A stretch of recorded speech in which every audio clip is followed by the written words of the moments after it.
When you look in the mirror, how valuable do you feel? Do you even hate what you see? What about the mirror of the world? How valuable do you feel when people are much better at sport than you, or much cleverer than you, or much more popular than you? If you're anything like me, sometimes you feel completely valueless. How can we stop hating ourselves? Our culture says, believe in yourself, look inside and see the value. But is it working? In the UK, about 1 in 8 11 to 16s feel so valueless that they self-harm. In a group of 8 friends, 1 hates themselves that much. You see, just looking inside ourselves can't give value. Without reference to a creator God, we're just a bag of chemicals, no value to find.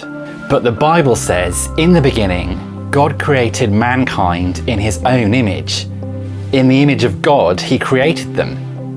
When you look in the mirror, do you see someone who's like God? You can't get any more valuable than being like God.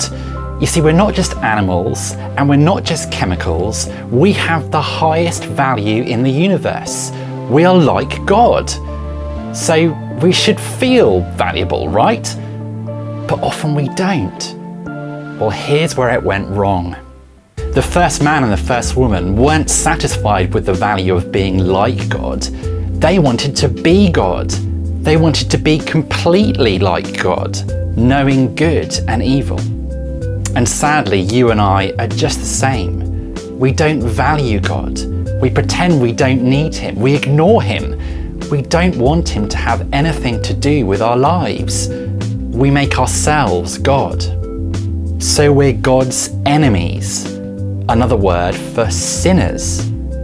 All of us are, because we don't want God. We don't value him. And the Bible tells us this ruins the valuable image of God we were made for. We become ungodly, not like God at all. We look inside and all we see is valueless worthlessness. Jesus said, it is from within, out of a person's heart, that evil thoughts come. No wonder we feel valueless inside. So we really deserve to be treated as valueless by God in return, like a worthless 1p coin, cast off, certainly not fit for heaven.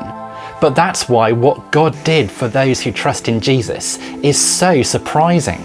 But God demonstrates his own love for us in this. While we were still sinners, Christ died for us. Do you see that?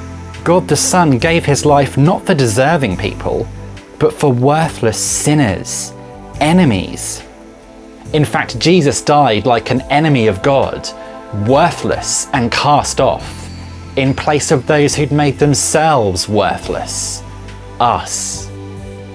When we trust in Jesus to do this for us, far from being cast off like a 1p coin, we are reconciled to God, brought back into close relationship with him, now and forever in heaven, as if we weren't valueless, but priceless diamonds.